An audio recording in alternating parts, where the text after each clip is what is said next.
Shalom, shalom, bien-aimés amis de Jésus, paix et joie à tous.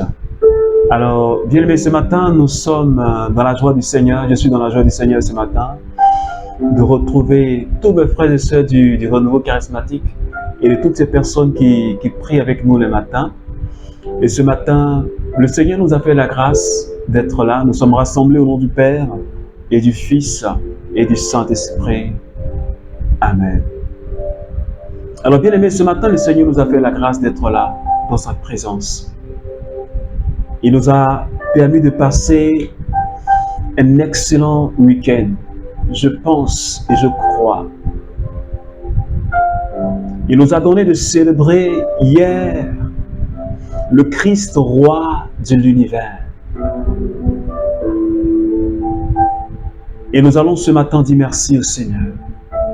Dis merci au roi de l'univers. Dis merci à celui qui gouverne toutes choses. Et je voudrais ce matin que de là où tu es, quelle que soit ta position, je voudrais que tu commences à dire merci au roi de l'univers, qui a permis que ce matin, tu te réveilles sain et sauf. Il a permis que tu tiennes debout. Et c'est une grâce, une occasion pour lui rendre gloire. Alors élève la voix avec moi de là où tu es et commence à prier le Seigneur. Ô Père, je bénis ton nom ce matin. Je te dis merci parce que Père, tu m'as permis, Seigneur, de me réveiller ce matin. C'est toi qui l'as permis, Seigneur. De mes propres forces, je ne pouvais pas. Ce matin, je suis en union de prier avec tous mes frères et sœurs du renouveau charismatique. Et tous mes frères et sœurs et toutes ces personnes qui prient avec moi le matin. Alléluia. Merci ce matin parce que tu viens et tu renouvelles ta bonté dans notre vie. Merci pour l'amour que tu ne cesses de nous manifester, Père. Je bénis ton nom, Papa, pour ce que tu me donnes de prendre conscience. C'est vrai, j'entendais dire que tu es le roi de l'univers. Mais Seigneur, hier, tu m'as donné d'expérimenter quelque chose de merveilleux et de puissant, Papa. Merci parce que Seigneur, tu es au-dessus des autorités. Merci parce que tu es au-dessus des puissances. Merci parce que roi tu es au-dessus de tous les pouvoirs, Seigneur. Que ton nom soit élevé. Est-ce que quelqu'un peut élever maintenant le nom de Jésus? Est-ce que tu peux dire au Seigneur, tu es grand et tu es fort. Tu es puissant, Seigneur Jésus. En dehors de toi, il n'y a aucun autre Dieu. Les autres ne sont que des vanités, ne sont que des mensonges, mais toi, tu es la vérité. Et ce matin, mon cœur se réjouit, Seigneur. Oh, digne es-tu, Seigneur. Digne es-tu, agneau de Dieu. Digne es-tu, agneau de Dieu. L'univers entier proclame la puissance de ton nom. Oh Jésus, tu es notre roi et tu es puissant, Seigneur. Digne es-tu, toi qui es l'agneau de Dieu. Et ce matin, bien-aimé, Je voudrais que tu parles au Saint-Esprit, à cette merveilleuse personne que le Seigneur nous a donnée. Cette merveilleuse personne que le plus souvent, nous n'écoutons pas et que nous avons reléguée au second plan. Cette merveilleuse personne de la très sainte Trinité qui a fait de notre corps son tabernacle, le lieu où il habite. Ce matin, j'aimerais inviter quelqu'un à commencer à parler au Saint-Esprit. Parle-lui, s'il te plaît.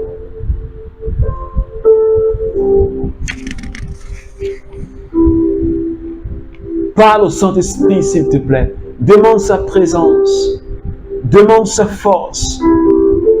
Seigneur Esprit Saint, ce matin, nous avons plus que besoin de toi. Parce que rien ne t'est impossible. Oh, rien ne t'est impossible, Seigneur. Seigneur, fais-moi voir ta gloire. Est-ce que quelqu'un peut dire, Seigneur, Esprit Saint, ce matin, fais-moi voir ta gloire. J'aimerais que tu le dises avec moi. Saint-Esprit, fais-moi voir ta gloire ce matin. Alléluia. Donne-moi d'expérimenter la gloire de Dieu ce matin, Seigneur. Et tout au long de cette semaine et tout au long de cette journée, donne-moi d'expérimenter ta gloire, Seigneur Esprit Saint. Alléluia. Merci, Seigneur Esprit de sainteté, pour ta présence et pour ta force. Gloire à toi, Seigneur. Puissance à toi, Seigneur Esprit Saint.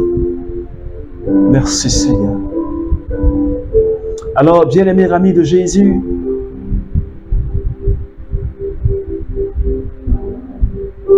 je voudrais que dans cette merveilleuse présence du Saint-Esprit, tu restes avec moi jusqu'à la fin. Nous allons partager cette nouvelle que le Seigneur nous donne. Jean chapitre 1, à partir des versets 29. Le lendemain, il voit Jésus qui vient vers lui. Et il dit, « Voici l'agneau de Dieu qui enlève le péché du monde. C'est de lui que j'ai dit, après moi vient un homme qui m'a dévancé parce qu'avant moi il était.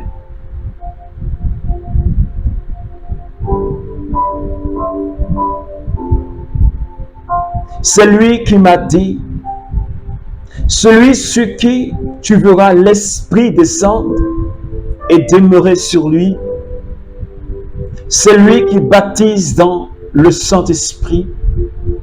Et moi, j'ai vu et j'atteste qu'il est, lui, le Fils de Dieu. Alléluia. Alors, bien-aimés, ce matin, nous bénissons le Seigneur pour la grâce qu'il nous fait d'être dans sa présence. Et tout au long de cette semaine, le thème qui va nous conduire tout au long de cette semaine est tiré de Jean chapitre 1, les versets 26 à 27. Où ces gens dit, au milieu de vous se tient celui que vous ne connaissez pas. Il vient après moi et je ne suis pas digne de dénouer la lanière de sa sandale. C'est ce que Saint Jean dit de la personne de Jésus. Il dit, il est là au milieu de vous. Mais vous ne le connaissez pas.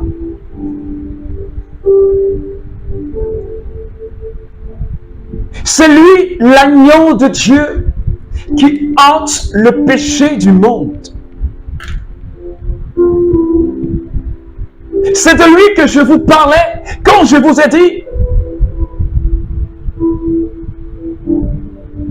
il y a un homme qui m'a dévancé. Parce que avant moi, il était.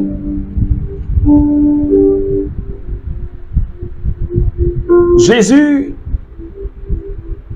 il était au milieu de ses frères. Comme la Bible dit en Jean chapitre 1, il est venu au milieu des siens, mais les siens ne l'ont pas reconnu.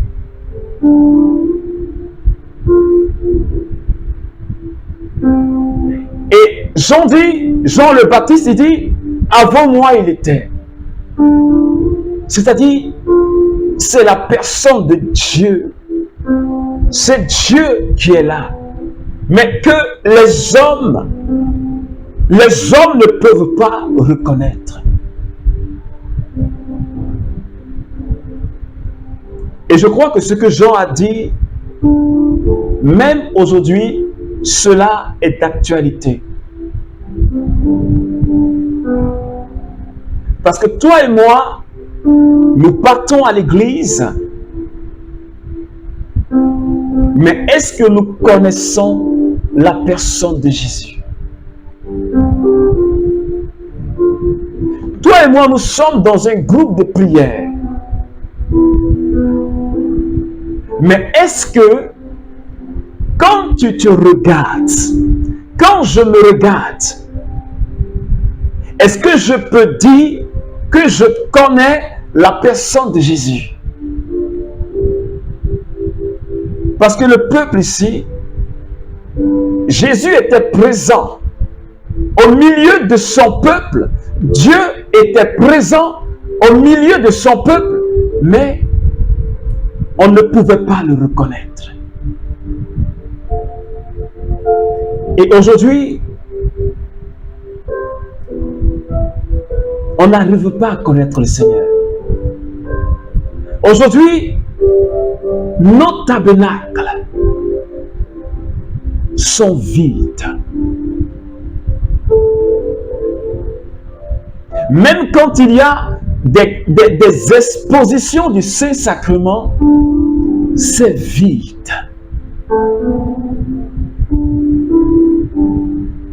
Et pourtant, le roi de l'univers est présent dans toute sa divinité, dans toute sa gloire, il est présent.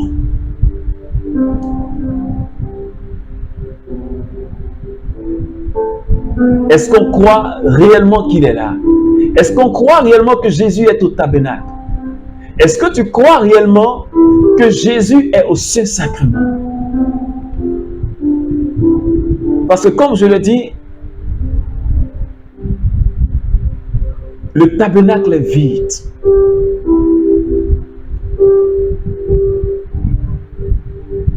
C'est vide.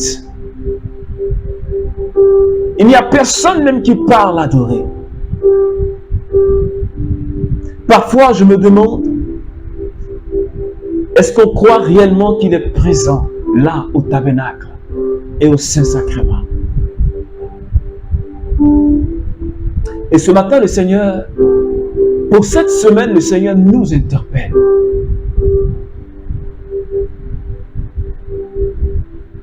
Pour que nous puissions revoir notre relation avec Jésus.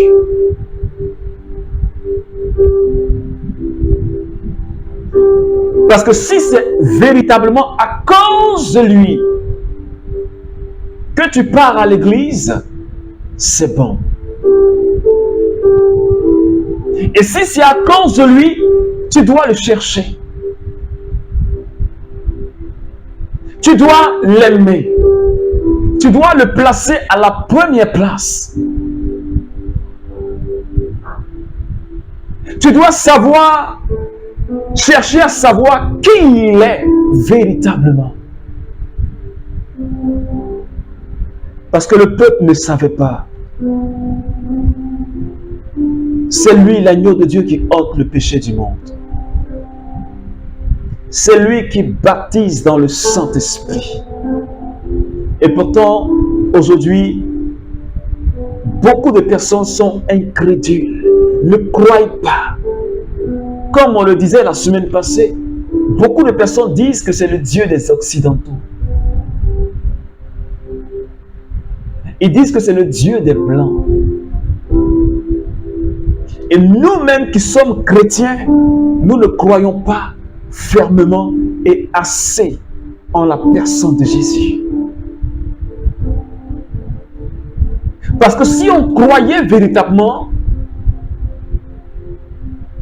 tu n'allais pas aller d'église en église. Parce que je me demande, qu'est-ce que tu cherches? Mais tu as avec toi celui qui enlève le péché du monde, celui que Dieu a mandaté pour baptiser dans le Saint-Esprit. Et Jean dit, avant même que je sois là, lui il l'était. Jésus, même si les gens aujourd'hui disent qu'il n'est pas Dieu, mais moi je crois que ce Jésus que moi j'adore, ce Jésus que je prêche, il est Dieu. Mais est-ce qu'aujourd'hui tu as cette ferme conviction que Jésus est Dieu? Parce que si tu ne crois pas, si ta foi n'est pas solide, les gens vont te détourner de ta foi. Parce qu'aujourd'hui, beaucoup de chrétiens, je ne dis même pas chrétiens, beaucoup de baptisés ont renié leur foi. Ils sont allés offrir des sacrifices à leurs ancêtres. Ils vont offrir des béliers et des poulets à leurs ancêtres. Parce qu'ils se disent que Jésus n'exauce pas vite la prière. Je me demande si on connaît Jésus. Comme Jean-Baptiste dit, il y a quelqu'un parmi vous que vous ne connaissez pas. Quelqu'un qui est parmi nous. Jésus est dans l'église. Jésus est dans son église. Et toi-même, tu as reçu le baptême. Tu as dit, oui, Seigneur, je veux marcher à ta suite. Mais pourquoi tu ne crois pas en sa présence réelle? Pourquoi tu ne crois pas qu'il est Dieu et que tu te laisses manipuler par les pensées de ce monde? Alors ce matin, je suis en train de dire à quelqu'un, et particulièrement à un membre du renouveau charismatique, si tu te défocalises de Jésus, si tu crois en ce que le monde est en train d'enseigner, tu vas compromettre ton salut. Je suis en train de dire à quelqu'un, celui que nous suivons, celui que nous annonçons, celui pour qui nous allons chaque fois à l'église et devant qui nous nous prosternons, ce n'est pas un homme, mais c'est Dieu. Et tout au long de cette semaine, il nous faut prendre conscience de ce que c'est Dieu que nous adorons. Et nous devons faire l'effort de le connaître. Parce que si tu ne le connais pas, tu es un homme mort. Le démon va te manipuler. Parce que lui, il sait qui est Jésus. Il connaît la personne de Jésus. C'est de là-bas qu'il a été propulsé sur la terre. Satan. Il connaît Jésus. Et quand les démons entendent sa voix, ils tremblent. Mais toi, tu n'as pas confiance. Tu as plutôt confiance dans ce que le monde te dit. Alors ce matin, nous allons prier le Seigneur. tu vas demander au Seigneur, Seigneur, je veux te connaître. Comme Saint Paul, je veux te connaître. Je veux faire une expérience avec toi, Seigneur. Pour que ma foi soit affermie. Parce que je veux être un témoin. Car le témoin, c'est celui qui a vu et celui qui a entendu. Seigneur, donne-moi de t'expérimenter. Donne-moi d'expérimenter ta présence. Pour que je sois un véritable témoin. Parce que le témoin, c'est quelqu'un qui a expérimenté Jésus. Pour que je puisse témoigner de toi avec force et avec passion. Merci ce matin, Jésus. Merci ce matin, Seigneur. Alors, bien-aimés amis de Jésus, comme je le disais, tout au long de cette journée, tu peux continuer à méditer ce texte et demander à Jésus de se révéler à toi. Pour que tu fasses l'expérience avec Jésus et que tu cherches encore à le connaître. Il nous faut chercher à connaître la personne de Jésus. Sinon notre foi va vaciller et nous serons balancés dans tous les sens. Alors que Dieu bénisse ce premier jour de semaine, ce lundi matin, et que sa grâce t'accompagne tout au long de cette journée, au nom du Père et du Fils et du Saint-Esprit. Amen.